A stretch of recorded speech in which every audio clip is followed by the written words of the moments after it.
Hello everyone, and welcome back to another episode of the Very Cold Lasagna podcast, your place for all those filthy casual takes on the world of sports. I am your filthy casual fan, DylanLasagna here, and this is episode number 174 of this icy yet spicy podcast. And in this episode, we are into the second round of the 2023 NFL playoffs, also known as the Divisional Playoffs, ladies and gentlemen. So here we are, we're already done with the wild card round, and now we're on to the semifinals, which is the divisional round. So what is the divisional round? Well, as I mentioned it is the semifinals of the NFL playoffs.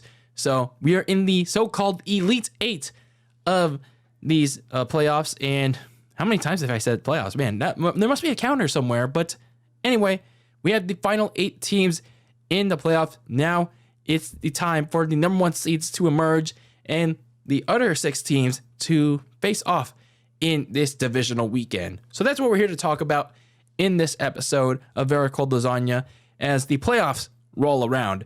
Busy month here on Very Cold Lasagna.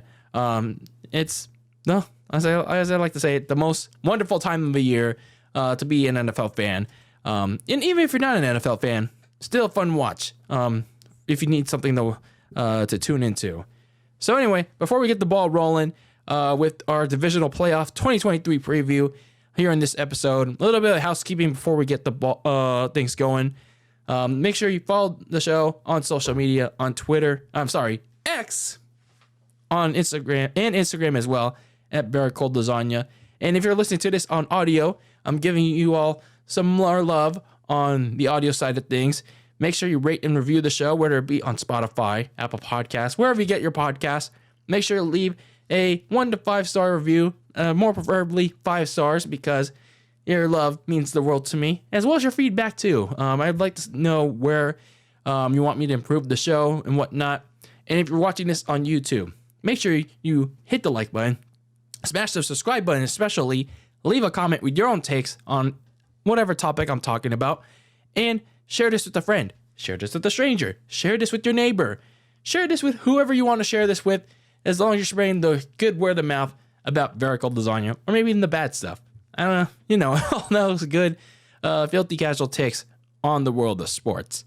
So, looking ahead, we have a little bit of a busy stretch coming up. We have the AFC Championship, the NFC Championship, obviously the recap of the divisional playoffs, and some Royal Rumble stuff as well.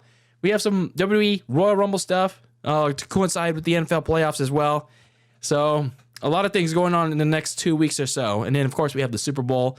And, well, we'll see where we go in terms of WWE, because this, I got to be honest with you, before we get a little, not to sidetrack too much, this WrestleMania season, this WrestleMania 40 season has probably been one of the most stressful and honestly annoying ones to really pay attention to, because I guess because it's been very unpredictable for the most part. You don't know what's going on.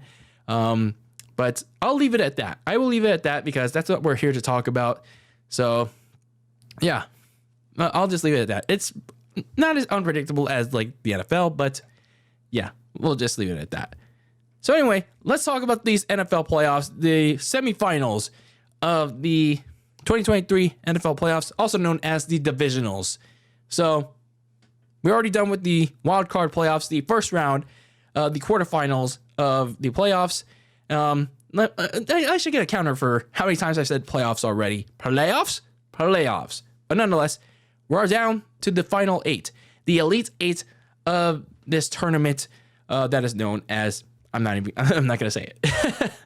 So we're gonna have the number 1 seeds, the 2 number 1 seeds play in the second round. They had their first round bye. They got their 2 weeks of rest essentially because, well, they didn't play in week 18. So now they're coming back to action. So we're gonna actually start off with the first game on tap and the first number 1 seed that's gonna be in action. So starting off with the Saturday slate of games. We have 2 games on tap, and that starts on the AFC side, kind of early in the afternoon. So on the AFC side, we have the 4-seeded Houston Texans taking on the top-seeded Baltimore Ravens. This game is taking place, well, Of course, no other than ESPN and ABC. What other game would the Texans be playing on? What other network? What other time would the Texans be playing on in the playoffs? It's like an annual tradition, as I said before. You can't escape it. The Texans cannot escape it unless they make it to the AFC Championship game. It's a tale as old as time for Houston. The NFL loves to put them at the 1:30 slot, whether it be on ESPN, NBC, hell, even CBS for fuck all. So anyway, in all seriousness though, this is going to be an interesting matchup between two young quarterbacks, a young Houston Texans team that's surprisingly emerging as a kind of really good playoff contender, despite, for their first time appearance. I mean, for this young squad at least, and the top seed Baltimore Ravens that, has been kind of slept on for much of the season. So in terms of this matchup, this is a rematch of the very first game that not the season, but in week 1 down in Baltimore. So they're basically meeting each other again, which the Ravens won over the Texans kind of handedly in CJ Stroud's first real NFL debut, where he made his first start. Didn't exactly play very well in that game, but nonetheless, it was very early in the season. This team's still trying to figure out how they would do, but yeah, it was just how it was. So the Texans had already played a playoff game as the number 4 seed, taking on the 5th seeded Cleveland Browns. And for the Texans, just to recap what they did last week against Cleveland, they were fresh off the AFC South, winning the AFC South with a rookie quarterback in CJ Stroud and their head coach in DeMeco Ryans. That duo, they were initially facing the potential of a shootout. In the second quarter, they were trading blow for blow, score for score with Joe Flacco and the Cleveland Browns. Things got to a little bit of a stalemate towards the end, but the Texans turned the game in their favor, very significantly in the third quarter.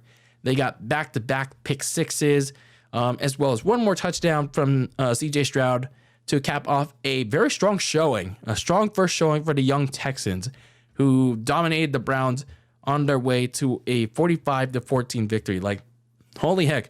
We thought this was going to be a closer game than you imagine in the second quarter, but then all of a sudden it starts to become a runaway for Houston by the end of it.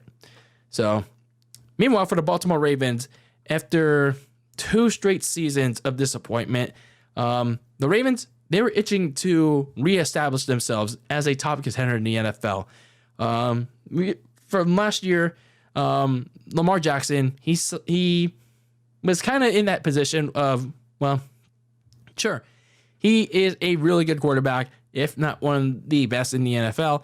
The problem is that, yeah, he's at that point. He was at that point where he could lead the team, but he couldn't really get his team to the promised land, being beyond the divisional playoffs. So in the last 2 seasons, I say disappointment for the Ravens because, well, Lamar Jackson's not there. They suffered some key injuries. Sure, they made it to the wild card round, but they didn't have their starting quarterback in Jackson, and they fought to the end against the Cincinnati Bengals, but it's just they weren't able to overcome that loss. So Lamar Jackson, they franchise tagged him, but then they end up coming to a new deal, a new big fat contract for him, and now he has to go out and prove that he deserved that big fat contract. And with a little bit of getting some help, they finally looked poised to achieve their goal of getting to the AFC Championship game and potentially going to the Super Bowl.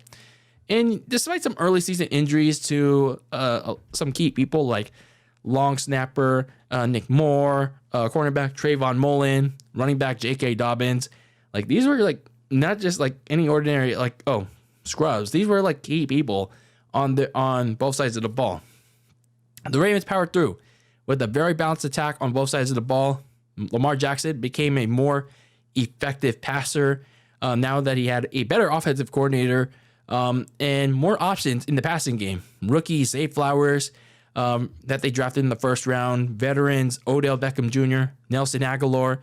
So no longer did he just have his top tight end, Mark Andrews, more on him in a bit, and the rookie receiver that they drafted almost 2 years ago in Rashad Bateman.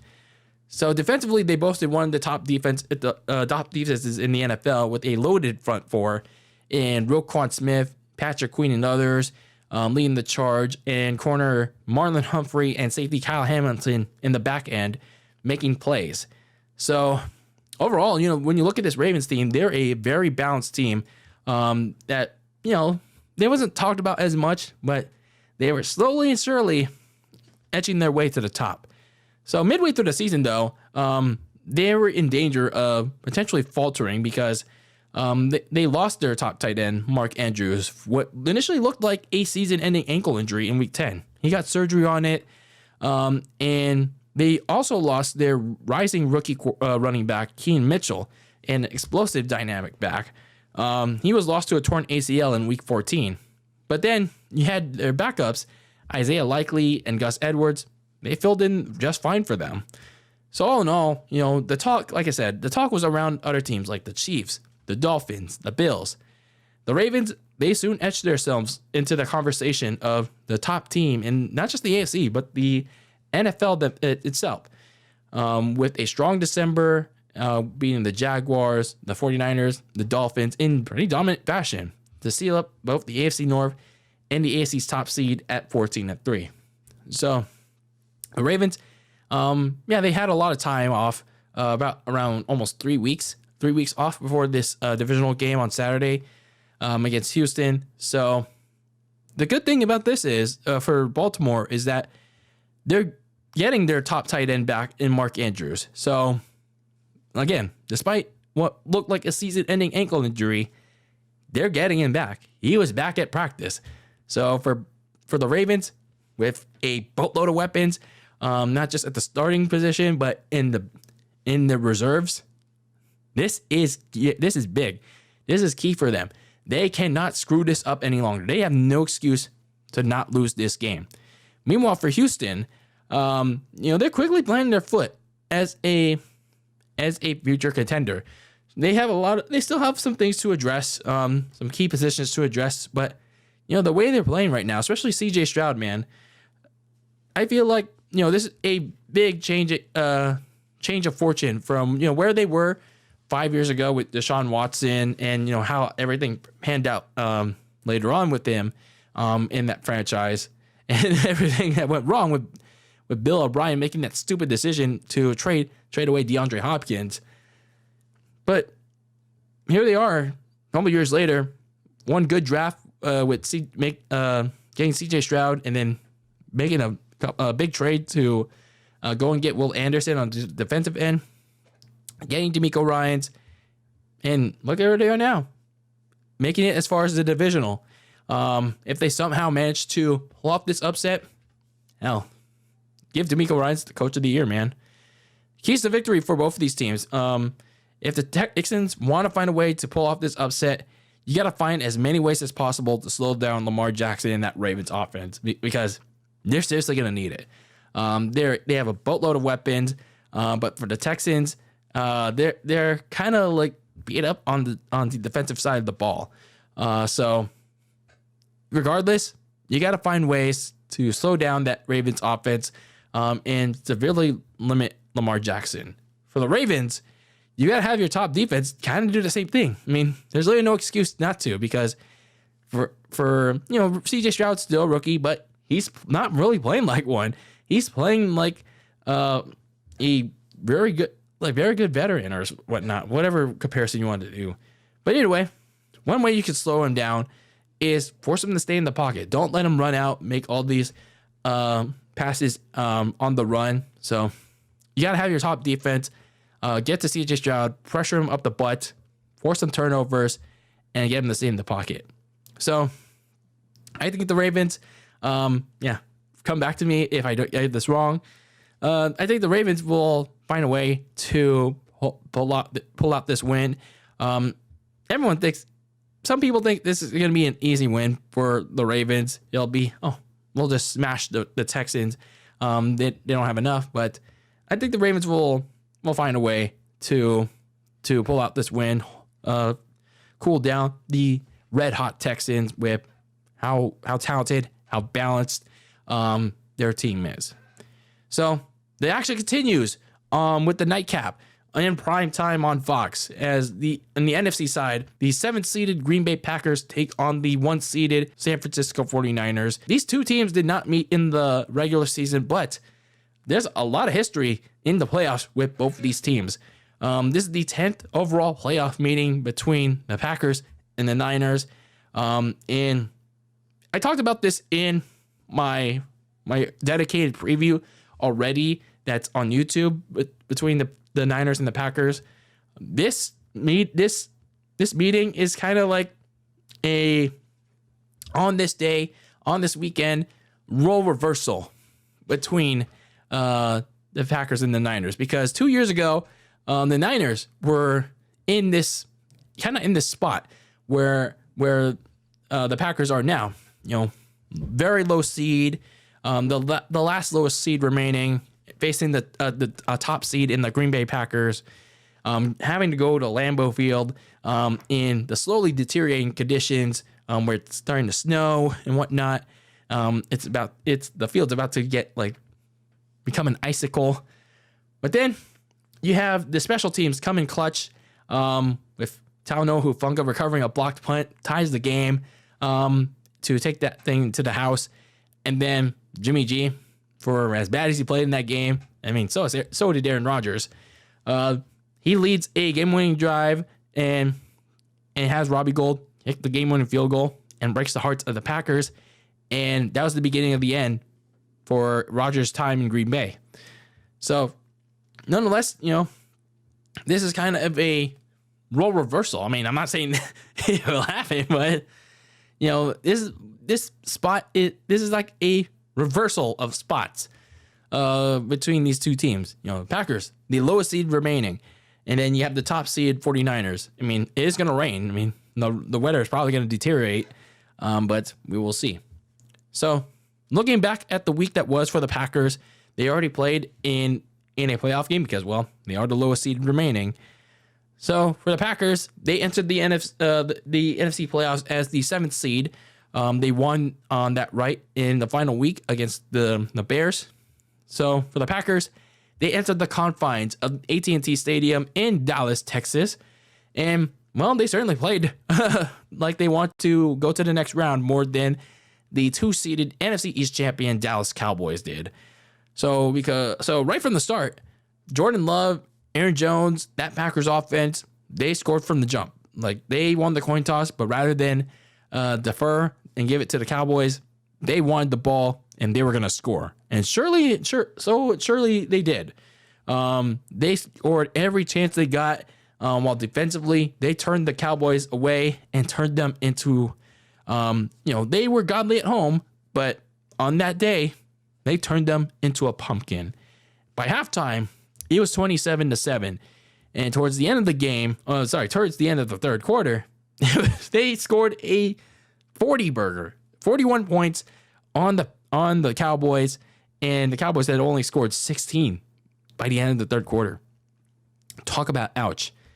And yeah, Dallas had a little surge at the end, but it couldn't erase their feelings of disappointment, especially Jerry Jones' disappointment. Yet he managed to decide to keep Mike McCarthy around. What the hell? But anyway, the Packers smashed the Cowboys on their turf, 48-32, and they're moving on to face my team, the San Francisco 49ers. So, looking at the season as a whole, as of right now for my 49ers, last season was ended in, I don't know if I'd say heartbreak, but it's just kind of a very empty feeling for San Francisco, because they made it as far as the NFC Championship game, but it just felt like they just couldn't get the job, not necessarily the job done, but it was just like a very incomplete game, because we all very well remember the then rookie quarterback Brock Purdy getting injured on the first series of that game in Philadelphia, and eventually backup quarterback Josh Johnson getting concussed as well. So we essentially had no quarterback in Lincoln Financial Field. So overall, yeah, not a great ending to that 2022 season. So the 49ers entered this season with a quarterback dilemma on its hand, which was quickly quelled. Despite offseason elbow surgery, Purdy was ready to go for the preseason. And, well, in a move that, I still kind of disagree with, but, the more I think about it, as the months went on, kind of understand it as well. They sent 2021 third overall pick, Trey Lance, to the Dallas Cowboys. So they sent him packing away. They decided to keep Sam Darnold around as the backup. So there you go. So they started the season 5-0 behind Purdy's strong play and a defense that was relentless up front and in the secondary. But however, after their fifth win over the Dallas Cowboys, they started to go a little bit downward. They suffered 3 straight losses. And 2 of them were against winnable teams in the Browns and the Vikings on the road.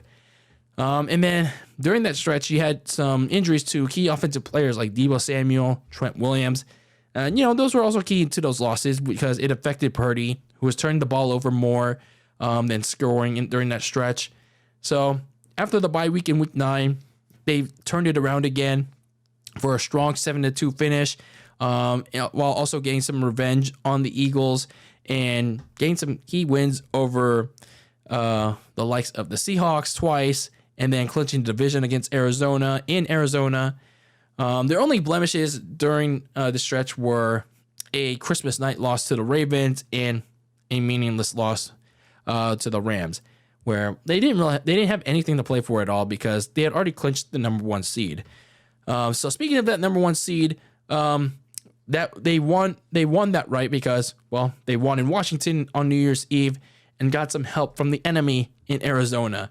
So yeah, it was a much needed for them because they had a couple of injuries on both sides of the ball.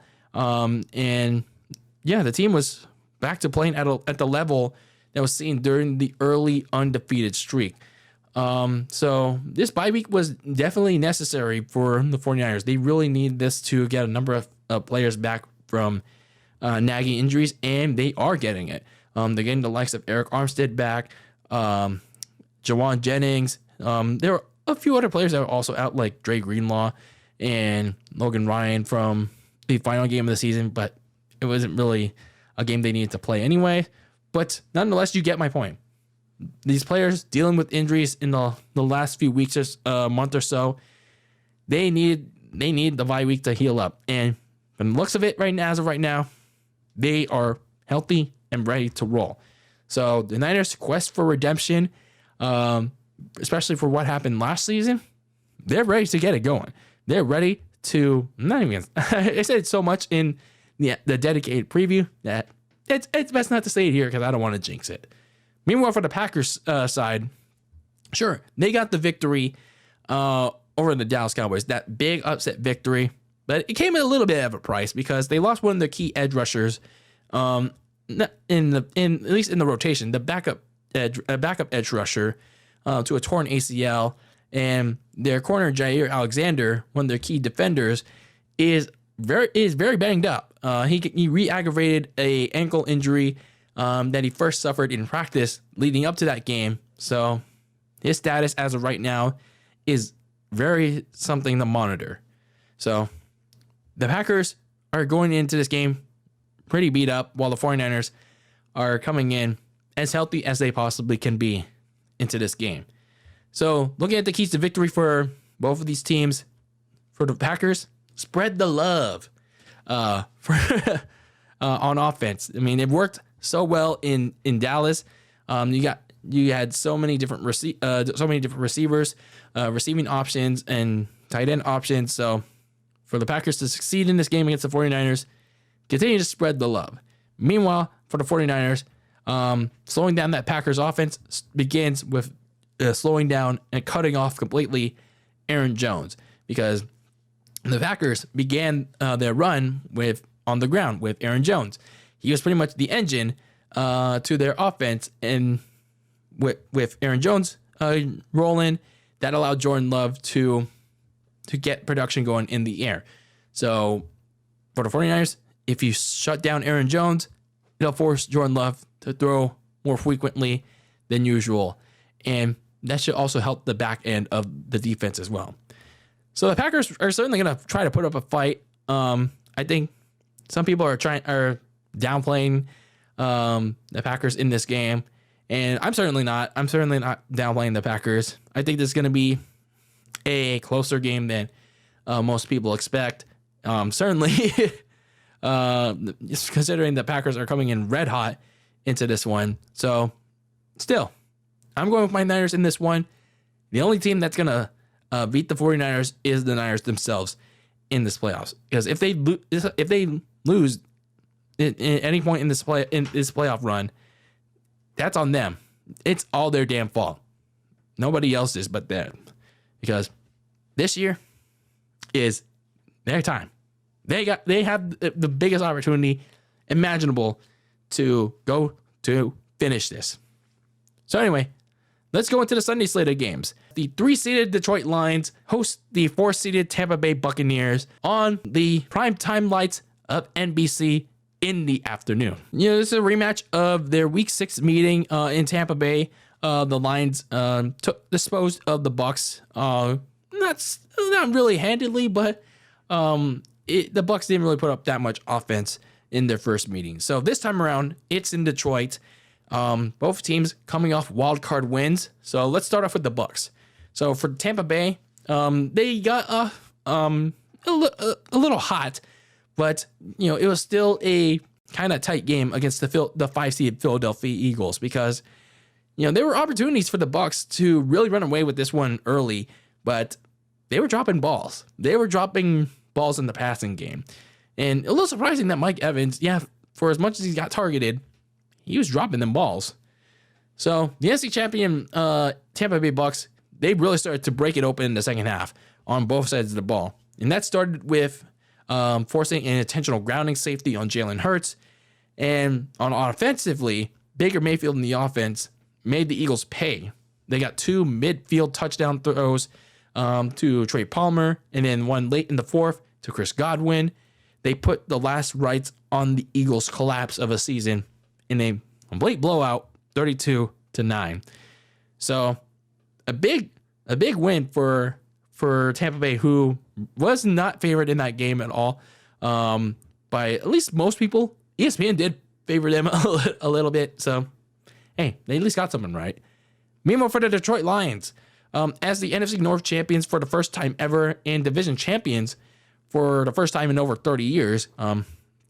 Last time they won it was back when it was the NFC Central. But nonetheless, they hosted their first playoff game in that same time span. And it was a poetic one with the return of their former quarterback that they traded away 2 years ago in Matthew Stafford, who got swapped 2 years ago for Jared Goff. So very poetic one on Sunday night in that wild card game. So very fun one. Probably my wild card game of the weekend. Not just for how close it was, but it was like very story driven, for as much as I like the thrill of some back and forth action between, them throwing the ball and whatnot. If for all those filthy casual fans, like, oh, football is just throwing the ball. But what about wrestling? It's just like 2 dudes, half naked dudes slamming each other in the mat.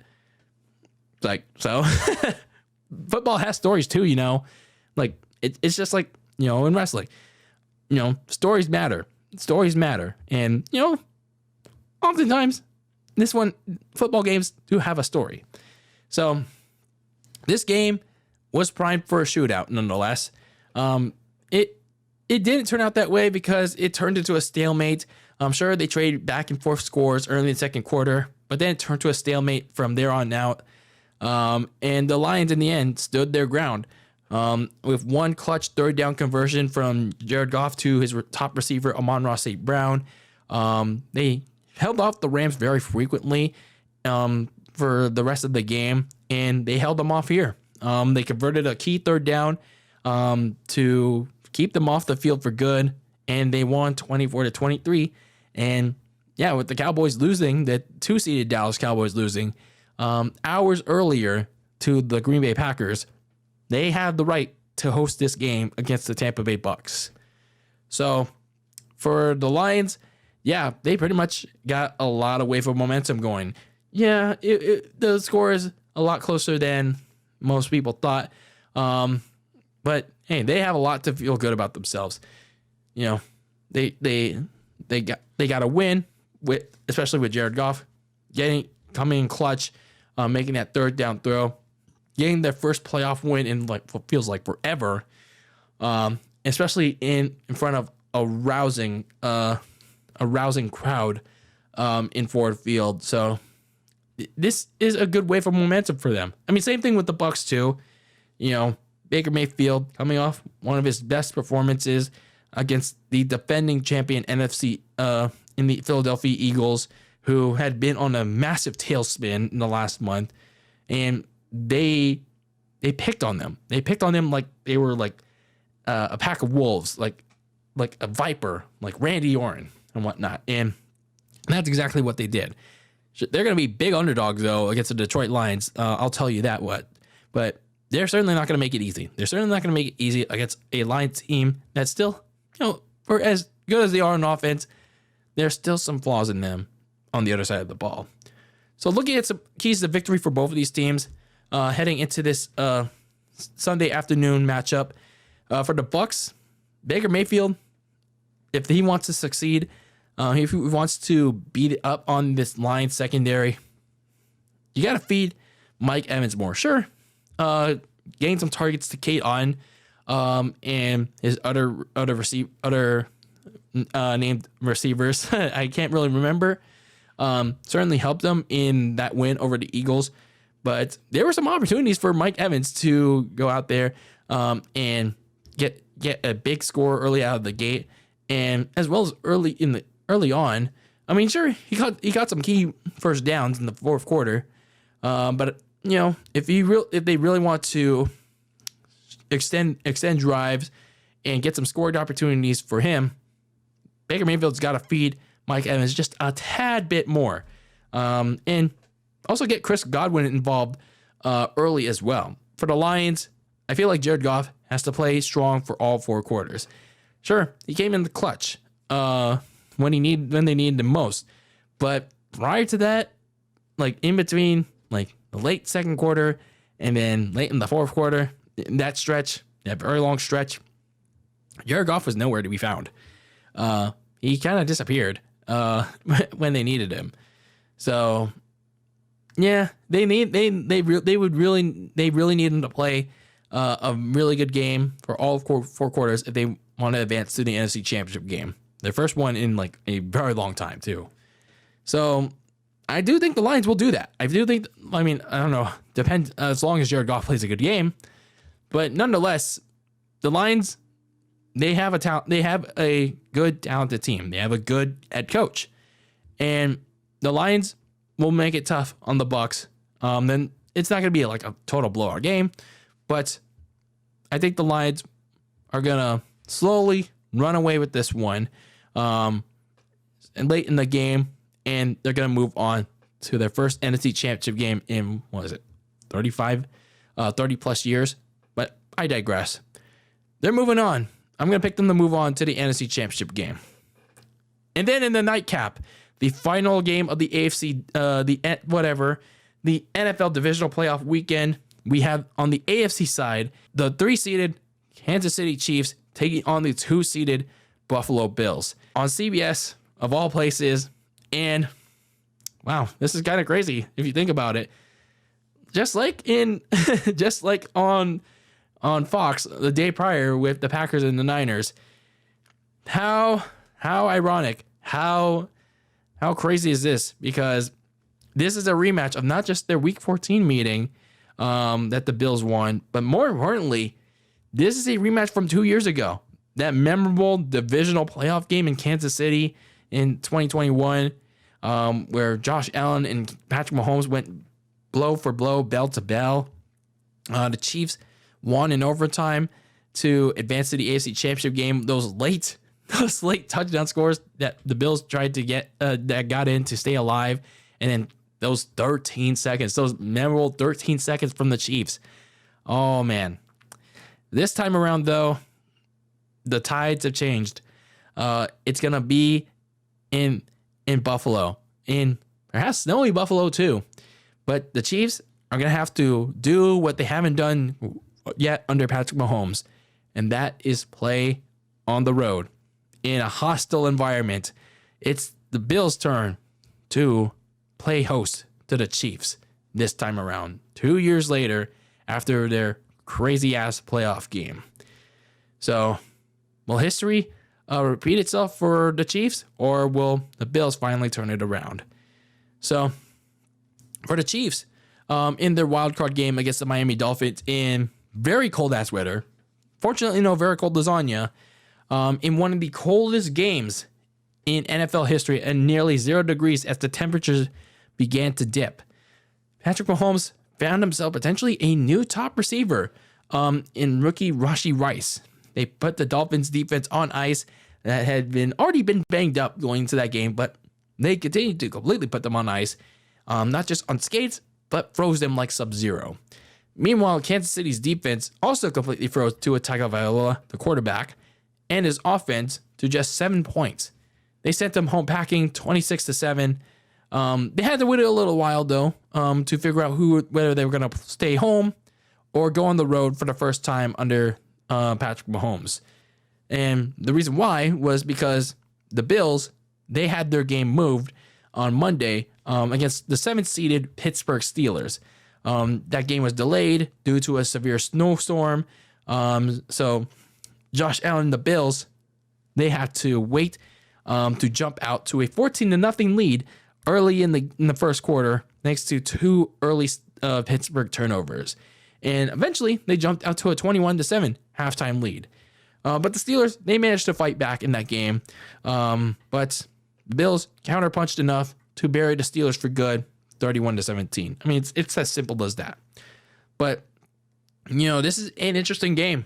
Like I said, 2 years prior, that memorable game in Kansas City, where they went toe-to-toe with each other. The Chiefs coming out on top.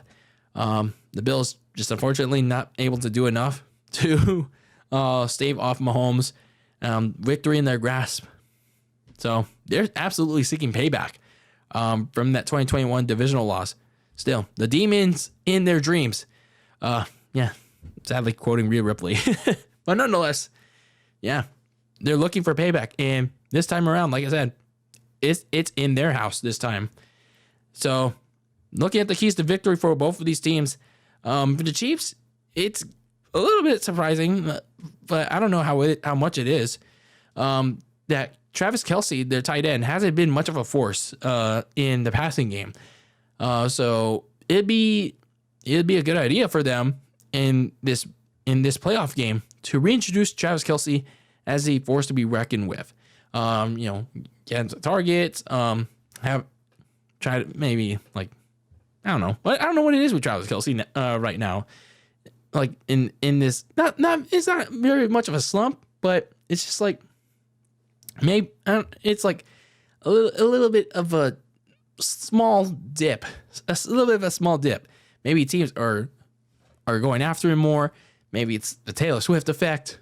I don't know, man. But either way, this is a good opportunity in this win or go home situation for Travis Kelce to reintroduce himself as a force to be reckoned with, especially considering that you don't know if you're going to get proper repeat performance from Rashee Rice. They are getting Sky Bourne back from injured reserve possibly, but they're going to need full force from their top option in Travis Kelce.